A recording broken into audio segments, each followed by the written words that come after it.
오늘도 하나님의 은혜가 저와 여러분에게 함께하기를 기원합니다. 교회를 향한 공적인 박해가 시작되었습니다. 스데반이 첫 번째 순교자였습니다. 예루살렘 교회를 박해하기 시작하자 사도들을 제외하고 다 유대와 사마리아로 흩어졌습니다. 그리고 그 흩어진 자리에서 또다시 복음을 전하기 시작했습니다. 스데반과 같은 일꾼이 된 빌립은 사마리아의 복음을 전했습니다. 그리고 에디오피아 내시에게 복음을 전했습니다. 이렇게 복음이 사마리아 땅과 그리고 이방 지역에 전해졌습니다. 한편 스데반을 죽이는 그 자리에 있던 사울은 스데반을 죽이는 것이 너무나 당연하고 해야 할 일이라고 생각해서 공회로부터 자격을 얻어서 예루살렘에 숨어있는 제자들을 잡아 오게 가뒀습니다. 그리고 예루살렘 밖으로 나간 제자들을 잡기 위해서 공회로부터 공문을 받아서 다메섹을 향해 갔습니다. 놀랍게도 다메섹을 향해 가던 그 길에서 부활하신 예수님을 만나고 자신의 생각과 자신이 믿었던 유대교가 틀렸다는 것을 깨달았습니다. 그리고 예수님을 믿는 신자들을 박해하고 죽였던 자기를 하나님께서 죽이지 않고 부르신 그 목적이 있다는 것을 깨달았습니다. 그것은 땅끝까지 복음을 전하는 것입니다. 그래서 즉시 사울은 복음을 전하기 시작했습니다. 사람들은 모두 다 사울을 예수님의 제자들을 박해하는 사람으로 알았습니다. 그래서 처음에는 의심을 했습니다. 믿을 수가 없지요. 이때까지만 해도 다른 유대인들도 그렇게 생각했는데 사울이 진짜 회심했다는 것을 알게 되자 상황이 바뀝니다. 제자들은 사울을 환영하지만 유대인들은 사울을 배신자로 여기고 죽이려 하기 시작했습니다. 그래서 그 죽음을 피해서 제자들이 사울을 고향 다소로 보냅니다.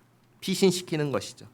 이렇게 됐을 때 성경은 예루살렘은 박해의 중심지니까 제외하고 제자들이 흩어진 각 지역 유대와 사마리아와 갈릴리에 있는 교회가 평안하고 든든히 서가고 주를 경외함과 성령의 위로로 진행하여 수가 더욱 많아졌다라고 그렇게 알려줍니다.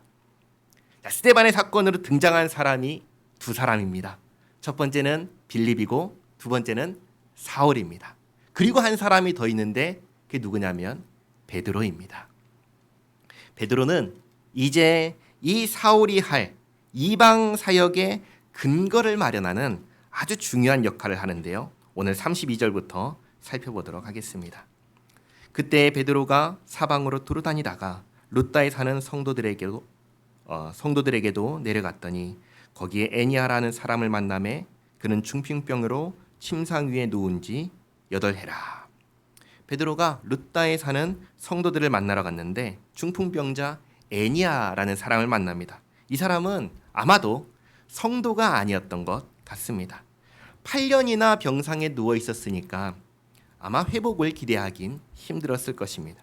그런데 베드로가 그를 만나서 34절에 베드로가 이르되 애니아야 예수 그리스도께서 너를 낫게 하시니 일어나 내 자리를 정돈하라 한데 곧 일어나니 룻다와 사론에 사는 사람들이 다 그를 보고 주께로 돌아오니라. 처음에 복음이 전해질 때 사람들이 그 복음을 어떻게 하면 받아들일 수가 있을까요? 처음에 아무런 정보가 없기 때문에 받아들이기가 어려웠을 것입니다. 우리나라도 처음에는 그랬습니다. 처음에 우리나라에 복음이 전해졌을 때 제가 아는 분은 모친께서 병에 걸리셨어요. 근데 병원에 가도 이게 원인을 알 수가 없고 굿을 해도 낫질 않는 거예요. 치료가 되지 않아서 굉장히 힘들어했는데 어느 날 누군가가 교회에 한번 가보라고 그래서 지푸라기라도 잡는 심정으로 교회에 갔다가 나으셨어요. 그리고 예수님을 믿기 시작했습니다. 이 룻다에 오늘 일어난 일도 비슷한 일이 일어난 거예요. 그렇게 하나님께서 필요하시다면 기적을 베푸십니다. 8년 동안 중풍병으로 누워있던 사람이 예수님의 이름으로 자리를 훌훌 털고 일어난 것입니다. 그러나 기억하시기 바랍니다. 오늘날에는 사도가 있나요? 사도는 없습니다.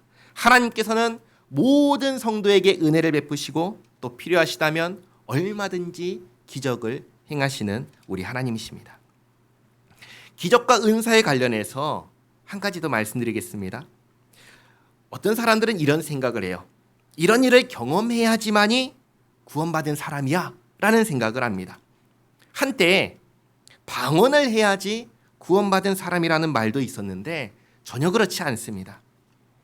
내가 구원받은 사람이라는 것은 방언이나 은사나 기적을 통해서 증명되는 것이 아닙니다.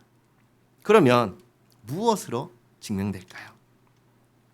내가 하는 일마다 다 잘 되면 그게 내가 구원받은 사람이라는 증거일까요? 만사형통하면 증거일까요? 그렇지 않습니다. 그걸 보여주는 사람이 있는데 누구죠? 바로 스데반입니다. 성령과 지혜로 충만한 사람 스데반은 어떻게 됐습니까? 억울하게 죄인으로 몰려 돌 맞아 죽었습니다. 그러니까 하는 일마다 다 잘 되는 게 구원받은 사람이란 증거냐? 전혀 그렇지 않다는 것입니다. 또 방언을 행하거나 어떤 능력을 행하거나 어떤 기적을 경험한다고 해서 그것이 내가 구원받은 사람이라는 증거가 되느냐? 그것도 아니라는 것이죠. 가짜도 다른 종교에서도 얼마든지 방언을 하고 능력을 행하고 기적을 경험할 수 있습니다. 그러니까 전혀 아닌 것이죠. 그러면 내가 구원받은 사람이라는 증거는 무엇일까요? 그건 바로 내가 어떤 마음과 태도로 살아가느냐인 것입니다. 내가 어떤 마음과 태도로 사느냐로 증명되는 것입니다. 잘 보시기 바랍니다. 구원은 무엇입니까? 구원은 무엇입니까? 구원은 마귀의 나라에서 살던 나를 하나님의 나라로 옮기신 것이 구원입니다. 마귀를 섬기던 사람이 하나님을 섬기는 사람이 된 것이 구원입니다. 그러면 구원받은 사람은 어떤 마음과 태도로 살아갈까요? 하나님에 대하여 하나님을 나의 주님으로 섬깁니다.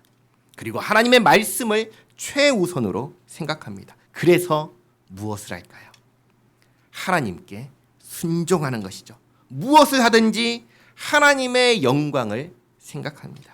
그게 구원받았다는 증거입니다. 만약에 하나님의 백성이 하나님과 전혀 상관없는 삶을 살아간다면 어떨까요? 하나님께서 금지하신 일들을 죄를 저지릅니다. 그러면서 스스로는 나는 하나님의 사람이야, 나는 구원받은 사람이야 라고 말을 한다면 그게 말이 될까요? 말이 안 되는 것입니다. 구원받은 사람은 하나님의 사람은 하나님을 섬기며 사는 사람입니다. 하나님 말씀에 순종하며 사는 사람입니다. 하나님께 순종한다는 것도 한번 잘 생각해 보시기 바랍니다. 예수 믿는 사람은 무엇을 해야 할까요? 하나님께서 하라고 하신 것을 해야겠지요. 그럼 하나님께서는 무엇을 하라고 하셨습니까? 하나님을 사랑하고 이웃을 사랑하라고 하셨습니다. 그러면 하나님을 사랑하는 것은 무엇을 하는 것입니까? 예배하는 것입니다. 하나님을 예배하는 것입니다. 하나님을 예배하지 않으면서 나는 하나님을 사랑해 라고 하는 것은 말이 안 되는 것입니다. 다음으로 이웃사랑은 무엇입니까? 말 그대로 이웃을 사랑하는 것인데 어떻게 하는 것이 이웃을 사랑하는 건가요? 두 가지를 말씀드립니다. 첫째는 주님께서 주신 계명을 지키는 것입니다. 5계명부터 10계명까지 부모님을 공경하고 살인하지 않고 간음하지 않고 도둑질하지 않고 거짓 증언하지 않고 그리고 이웃의 소유를 탐내지 않는 것. 다 부정적인 것이죠. 이것들을 하지 않는 것이 이웃을 사랑하는 것입니다. 그리고 둘째는 주보에 있는 말씀을 같이 읽겠습니다. 미가서 6장 8절 말씀인데요. 같이 읽겠습니다. 사람아 주께서 선한 것이 무엇임을 내게 보이셨나니 여호와께서 내게 구하시는 것은 오직 정의를 행하며 인자를 사랑하며 겸손하게 내 하나님과 함께 행하는 것이 아니냐. 아멘. 이웃을 사랑하는 것은 정의를 행하는 것이고 그리고 인자를 사랑하는 것인데 이때의 인자는 사람이 아닙니다. 자비입니다. 자비. 그러니까 정의와 자비를 행하는 것이 이웃을 사랑하는 것입니다. 이것이 하나님께서 이웃 사랑과 관련해서 주신 기준입니다. 이 기준에 비추어 생각하고 행동하는 것입니다. 그런데 이웃을 사랑하지 않습니다. 부정과 불의를 행하고 무자비합니다. 부모님께 함부로 합니다. 살인하고 간음하고 훔치고 도둑질하고 거짓 증언을 합니다. 이웃의 소유를 탐내고 빼앗습니다. 그러면서 나는 구원받은 사람이야, 나는 하나님의 사람이야 라고 한다면 이게 말이 되겠습니까? 그렇지 않은 것이죠. 물론 자기 스스로는 나는 구원받은 사람이야 라고 할 수 있겠지만 아닌 것은 아닌 것입니다. 구원받은 사람은 어떻게 사는 사람인가요? 하나님을 섬기는 사람입니다. 하나님께 순종하는 사람입니다. 이것이 마음과 태도로 나타나서 증거가 되는 것입니다. 진짜 예수 믿는 사람은, 구원받은 사람은 다른 거예요. 마음과 태도가 다른 거예요. 나는 어떻습니까? 나는 예수 믿는 사람입니까? 나는 하나님의 백성입니까? 나는 구원받은 사람입니까? 이것은 난 그런 사람이야, 난 예수 믿는 사람이 맞아 라고 하는 내 말로써 증거가 되는 게 아니라 나의 삶과 나의 태도로 증명되는 것이라는 것을 잊지 마시기 바랍니다. 오늘 36절 말씀 보시면 욥바에 한 여자가 있습니다. 다비다라 하는 여제자가 있으니 그 이름을 번역하면 도르가라, 선행과 구제하는 일이 심히 많더니.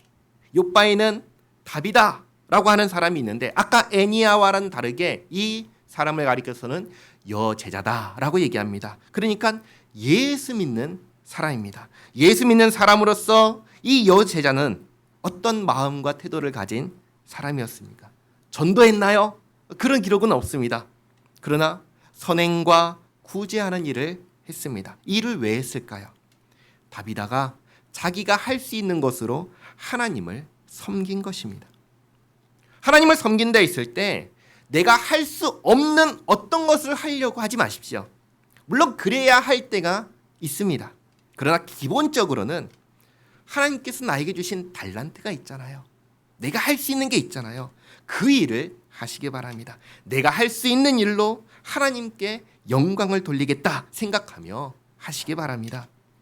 어떤 사람들은 사람을 만나는데 부담이 없어요. 그런 사람을 만나는 일로 하나님께 영광 돌리면 됩니다. 그러나 어떤 사람은 사람을 만나는 게 너무 힘든 사람이 있어요. 그런 사람은 다른 모습으로 하나님께 얼마든지 영광을 돌릴 수 있습니다. 여기 다비다처럼 선행과 구제하는 일로도 얼마든지 하나님을 섬길 수 있고 하나님께 영광 돌릴 수 있는 것이죠. 그런데 그런 다비다가 그런 사람이었는데 어떻게 되었다고 하죠? 37절에 그때에 병들어 죽음에 시체를 씻어 다락에 누이니라. 병들어 죽었습니다. 기억하시기 바랍니다. 예수 믿는 사람도 병들고 죽습니다. 한 번 죽는 것은 하나님께서 정하신 것입니다. 물론 본래는 그렇지 않았습니다. 본래는 죽음을 겪지 않을 수 있었습니다. 그러나 하나님께 불순종함으로 하나님께서 먹지 말라 하신 하나님의 말씀을 듣지 않고 누구의 말을 들었죠? 뱀의 말, 사탄의 말을 들음으로 하나님의 사람이 마귀의 사람, 사탄의 사람이 되었습니다. 그런 사람에게 내리신 하나님의 형벌이 죽음입니다. 창세기 3장 19절 말씀 같이 한번 읽겠습니다. 내가 흙으로 돌아갈 때까지 얼굴에 땀을 흘려야 먹을 것을 먹으리니 내가 그것에서 취함을 입었음이라. 너는 흙이니 흙으로 돌아갈 것이니라 하시니라. 아멘. 흙으로 돌아간 다음에, 죽은 다음에 그 다음에 무엇이 기다리죠? 심판이 기다리죠. 심판이 기다립니다. 이 심판은 이 땅에서 행한 대로 보응하시는 심판입니다. 선을 행한 자에게는 상을 주시고 악을 행한 자에게는 벌을 주십니다.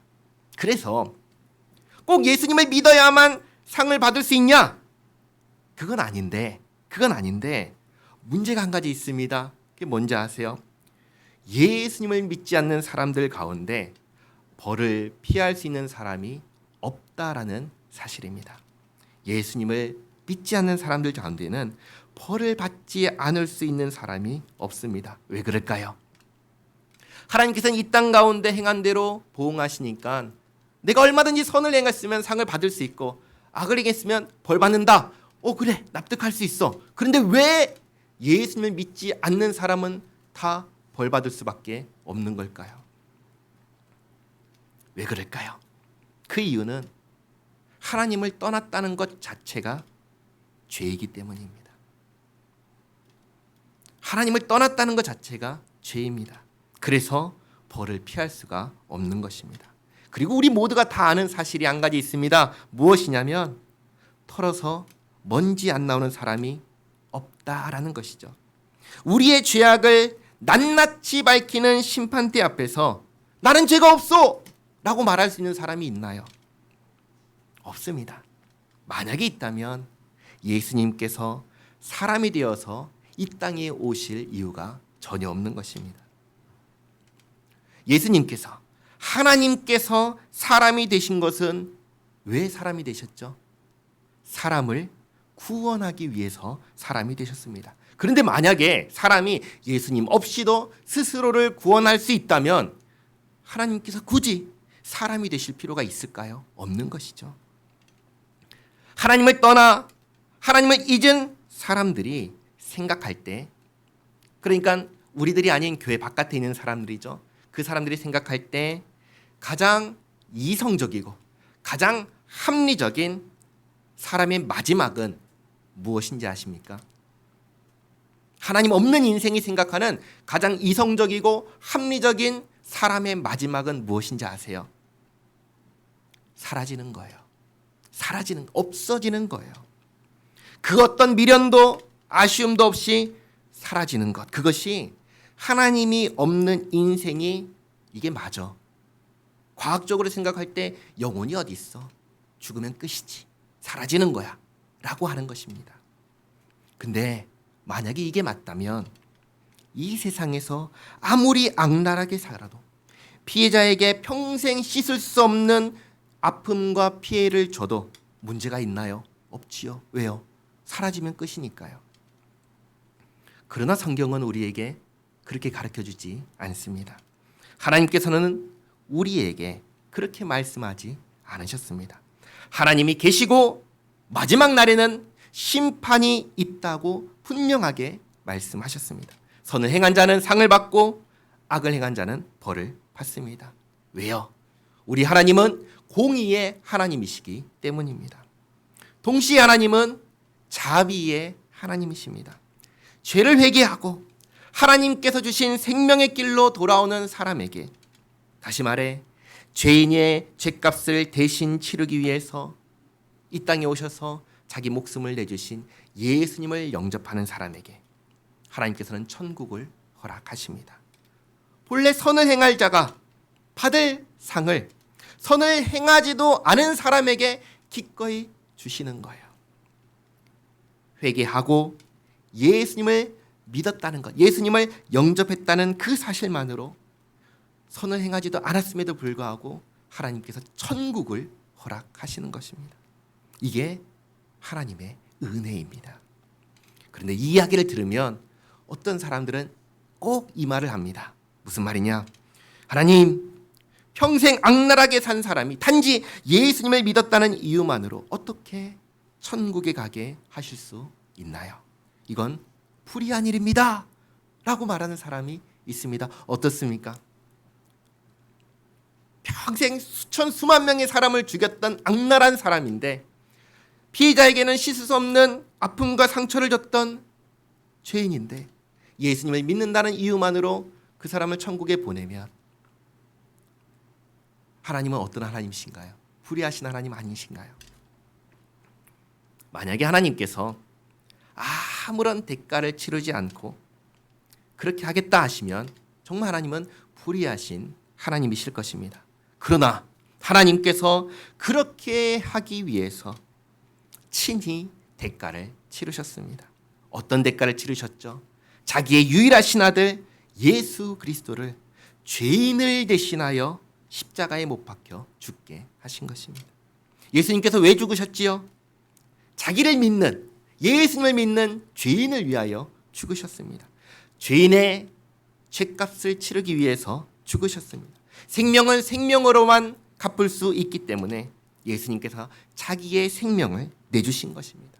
그래서 죄인이, 어떤 죄인이라도 예수님을 믿어 구원받는 것은 결코 부정한 일, 불의한 일, 불공평한 일이 아닌 거예요.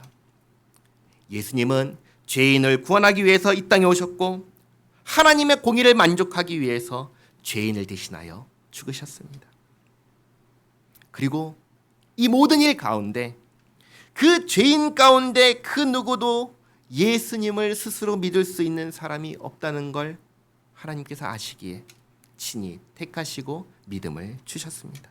믿음으로 반응하게 하시고 앞에서 말씀드렸던 것처럼 믿음으로 살게 하십니다. 누가요? 하나님께서. 예수 믿는 사람은 어떤 사람입니까? 새 것이 된 사람입니다. 내가 예수 믿는 사람이요, 내가 구원받은 사람이라는 것은 더 이상 옛사람의 삶을 사는 게 아니라 새 것이 되어서 새롭게 살아가는 그 삶으로 증명되는 것입니다. 만약에 예수 믿는 사람이 예수님 믿기 전과 후가 똑같다면, 전혀 다를 바가 없다면 둘 중에 하나입니다. 첫째는 워낙 믿기 전에도 인품이 출중하여서 겉으로 보이는 모습에 전혀 변화가 없을 수 있습니다. 그러나 또 하나는 전혀 아닌 것입니다. 전혀 아닌 것. 말로는 예수님을 믿는다고 하지만 실질적으로는 진짜는 아닌 거예요. 그게 아니라면 예수님을 믿기 전과 믿은 이후에는 조금씩 반드시 달라질 수밖에 없습니다. 왜요? 사람의 그 10년 가운데 주님께서 새로운 생명을 주셨기 때문입니다. 새로운 생명이 있기 때문에 그 생명이 발현되면 이전과 똑같이 살 수가 없어요. 조금씩 달라지는 겁니다. 그것이 평생토록 이루어지는데 이것을 뭐라고 부르냐면 성화라고 부르는 것입니다. 예수 믿는 사람은 그 심령에 예수님을 나의 주인으로 모시고 살아가기 때문에 바뀔 수밖에 없는 것이죠. 오늘 다비다가 죽었습니다. 함께 있던 제자들이 이 죽음을 보고 서둘러 사도를 찾아갑니다. 마침 베드로가 가까운 욥바에 있다는 것을 알았습니다. 그래서 서둘러 갑니다. 38절에 룻다가 욥바에서 가까운지라 제자들이 베드로가 거기 있음을 듣고 두 사람을 보내어 지체 말고 와달라고 간청하여 베드로가 일어나 그들과 함께 가서 이르매 그들이 데리고 다락방에 올라가니 모든 과부가 베드로 곁에 서서 울며 도르가가 그들과 함께 있을 때에 지은 속옷과 겉옷을 다 내보이거늘. 예수 믿는 사람의 변화는 누가 알죠? 곁에 있는 사람이 아는 거예요. 곁에 있는 사람이.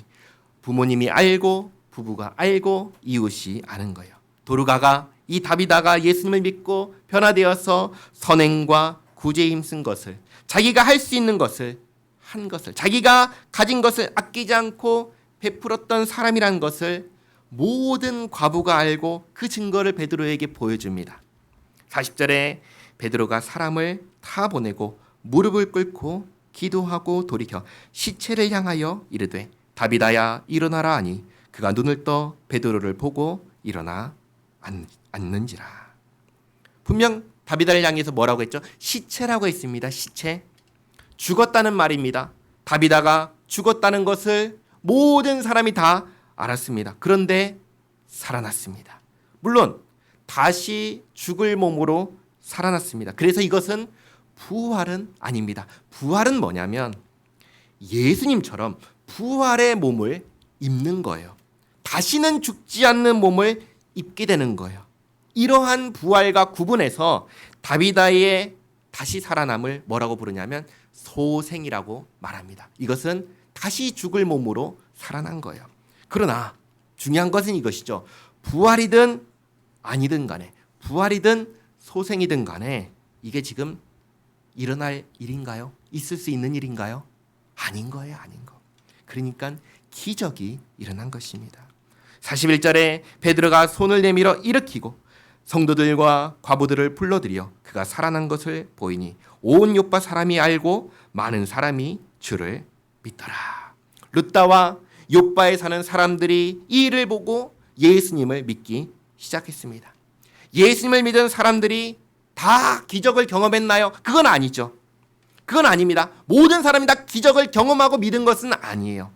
그러나 믿은 사람들은 기적을 겪지는 않았지만 기적을 본 사람도 믿었고 들어서 아는 사람도 믿은 거예요. 들어서 알고 믿은 사람이 누굽니까? 바로 오늘날 저와 여러분들입니다. 우리도 복음을 들어서 알고 믿었지 기적을 경험하고 믿었나요? 그게 아니에요. 룻다와 욥바에 살던 사람들과 우리들은 똑같은 믿음을 가진 사람들인 것입니다. 43절에 베드로가 욥바에 여러 날이 있어 시몬이라 하는 무두장이의 집에서 머무니라. 무두장이는 뭐 하는 사람이냐면 가죽을 다루는 사람이야. 가죽을 다루려면 반드시 동물의 가죽을 벗기는 일도 해야 되겠죠. 손에 피가 묻나요, 안 묻나요? 피가 묻을 수밖에 없어요.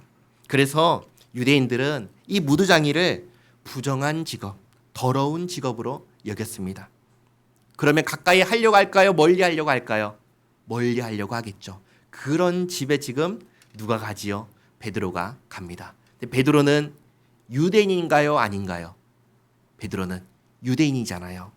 베드로는 유대인입니다. 그러면 베드로도 무두장이의 집을 부정하게 여겨야 될까요? 아니면 깨끗하게 여겨야 될까요?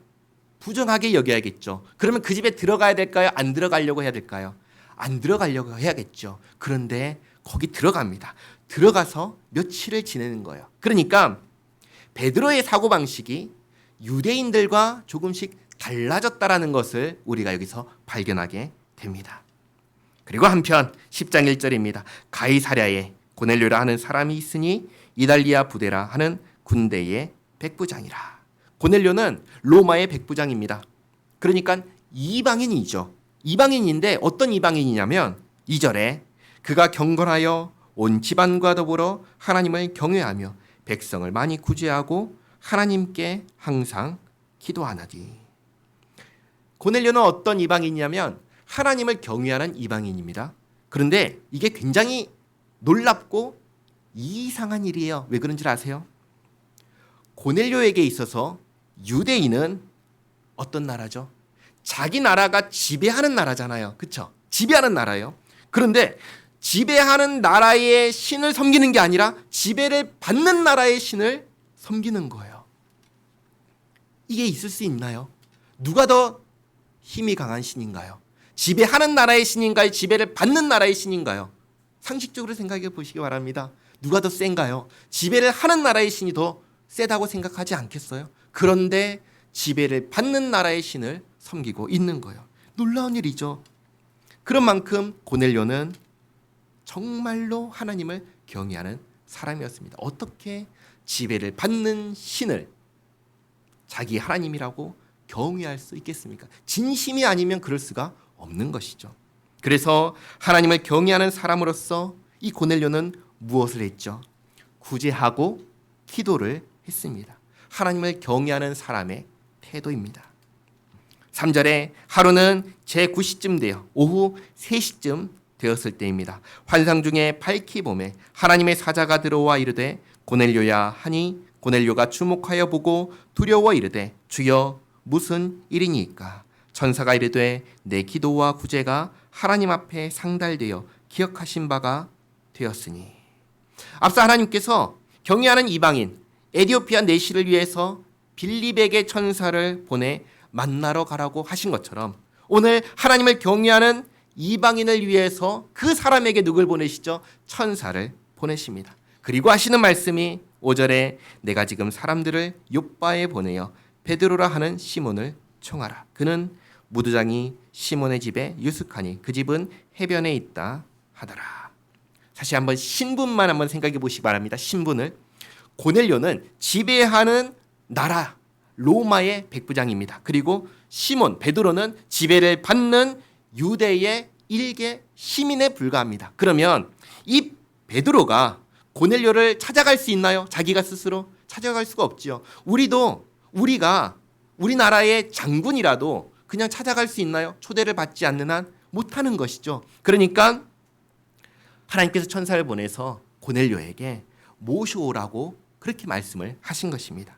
그러니까 이 말씀을 딱 듣고 7절에 마침 말하던 천사가 떠나매 고넬료가 집안 하인들과 부하 가운데 경건한 사람 하나를 불러 이 일을 다 이루고 욥바로 보내니라. 지체하지 않고 베드로를 모셔오기 위해서 일개 유대의 자기가 지배하는 나라의 시민을 모셔오기 위해서 하나님 말씀을 듣자마자 사람을 보냅니다.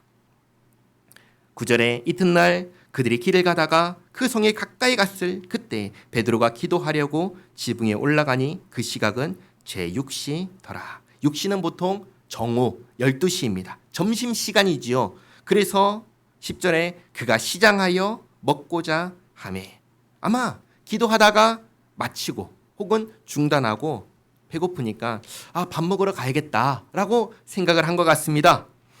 사람들이 준비할 때 황홀한 중에 하늘이 열리며 한 그릇이 내려오는 것을 보니 큰 보자기 같고 네 귀를 메어 땅에 들이웠더라. 그 안에는 땅에 있는 각종 네 발 가진 짐승과 기는 것과 공중에 나는 것들이 있더라. 또 소리가 있으되 베드로야 일어나 잡아먹으라 하거늘 베드로가 이르되 주여 그럴 수 없나이다. 속되고 깨끗하지 아니한 것을 내가 결코 먹지 아니하였나이다 한데 베드로가 하나님께서 먹으라는 말씀에 뭐라고 말하죠? 부정하니까 먹을 수가 없습니다라고 얘기합니다. 근데 이 베드로의 대답은 굉장히 모순된 대답입니다. 왜 그런지 아세요? 유대교의 정결법에 따라서 정결하고 부정한 이것을 정해주는 법을 따라서 부정한 음식은 먹을 수 없다고 하면서 지금 자기는 어디에 있죠? 무두장이 집에 있습니다. 거기는 정결한 집인가요? 부정한 집인가요? 부정한 집이에요. 먹을 수 없다고 이건 부정하니까 먹을 수 없다고 하면서 자기는 지금 부정한 집에 머물고 있는 거예요. 말이 되나요? 안 되는 것이죠. 자기 스스로 자기가 가지고 있는 모순을 깨닫지 못하고 하나님 저는 부정한 것을 입에 댄 적이 없습니다. 난 부정한 것을 가까이 한 적이 없습니다. 그러니 먹을 수가 없습니다라고 얘기를 하는 것입니다. 15절에 또 두 번째 소리가 있을 때 하나님께서 깨끗하게 하신 것을 내가 속되다 하지 말라 하더니 이런 일이 3번 있은 후 그 그릇이 곧 하늘로 올려져 가니라. 베드로가 본 바 환상이 무슨 뜻인지 속으로 의아해 하더니 이전에 에디오피아 내시에게는 빌립에게 그냥 가라고 하셨습니다. 그런데 베드로에게는 가이사랴로 가라고 하지 않으시고 환상을 보여주십니다. 이것은 특별한 목적이 있기 때문입니다. 고넬료뿐만 아니라 이제 예루살렘 교회에서 베드로가 해야 할 역할이 있기 때문에 환상을 보여주신 거예요. 근데 이게 어떤 역할인지 지금은 알아요, 몰라요? 몰라요. 아직은 몰라서 이 환상을 본 다음에 생각을 하는 것이죠. 이게 무슨 뜻인가? 이게 무슨 의미일까? 그런데 지난주에 봤던 아나니아라는 한 사람은 예수님께서 사울에게 가라고 하셨을 때 아나니아가 주님, 사울은 예수님을 믿는 사람들을 박해하는 사람입니다 라고 하면서 갈 수 없다고 얘기를 했어요. 그때 예수님께서는 친절하게 하나하나 다 설명을 해주셨습니다. 사울은 내가 택한 그릇이고 내가 이를 내 도구로 쓰겠다. 다 설명을 해주셨어요. 그래서 의문을 풀고 사울에게 갔는데 지금 베드로에게는 다른 설명을 하시나요? 안 하셔요. 아무 설명을 안 하십니다. 그래서 우리가 여기서 알 수 있는 게 뭐냐면 하나님께서 침묵하시면 우리도 거기서 멈출 수밖에 없다라는 것입니다. 그리고 나에게 주어진 이 정보 안에서 생각하고 고민하며 하나님의 뜻을 찾아가는 것입니다. 오늘날 우리에게 하나님께서 성경을 주셨습니다. 성경은 구원에 필요한 모든 정보를 주십니다. 그러나 하나님께서 판단하실 때 필요 없는 것들은 필요하지 않은 정보는 우리에게 주지 않으셨어요. 그래서 우리가 성경을 읽을 때 주의해야 되는 것은 하나님께서 멈추신 자리에서 우리도 멈춰야 한다는 것입니다. 거기까지가 우리에게 주어진, 우리에게 허락된 지식인 것입니다. 그리고 우리에게 주신 그 정보 안에서, 지식 안에서 우리가 하나님의 사람으로 이 땅에서 어떻게 살아야 할지를 생각하는 것입니다. 스스로 생각하는 것입니다. 기억하시기 바랍니다. 우리는 예수 믿는 사람입니다. 예수 믿는 사람은 하나님을 섬기며 사는 사람입니다. 내가 예수 믿는 사람이라는 것은 내 마음과 태도가 증거하는 것입니다. 말이 증거하는 것이 아니라 내 태도가 증거하는 것입니다. 이것을 기억하시기 바랍니다. 이제 고넬료를 만나게 됐는데 이제부터 일어나는 이 일련의 일들이 사울의 이방인 사역의 근거를 마련하는 사건이 됩니다. 이 부분은 다음 주에 이어서 말씀드리도록 하겠습니다. 기도하겠습니다. 좋으신 하나님, 우리를 구원하여 주신 은혜에 감사합니다. 하나님의 말씀을 듣기 싫어하여 마귀의 말에 순종하여 마귀의 지배를 받았던 인생이었습니다. 그러나 예수님 안에서 죄와 사망의 권세로부터 해방하시고 주님의 나라에서 살게 하여 주셨습니다. 하나님, 우리가 주님 나라에서 사는 사람으로서, 하나님의 백성으로서 하나님을 모시고 섬기며 살기를 원합니다. 우리에게 주신 말씀에 이제는 주 안에서 귀 기울여 듣게 하시고 말씀에 기꺼이 순종하며 살아가게 하옵소서. 우리가 하나님의 사람이라는 것이 단지 우리의 말뿐 아니라 우리의 마음과 태도로 증명되기를 원합니다. 도르가가 구제와 선행을 하였듯이, 고넬료가 구제와 기도를 하였듯이 우리가 할 수 있는 것으로 내가 예수 믿는 사람이란 것을 증명하고 이 땅 가운데 주님의 영광을 드리며 살게 하옵소서. 예수님의 이름으로 기도하옵나이다. 아멘.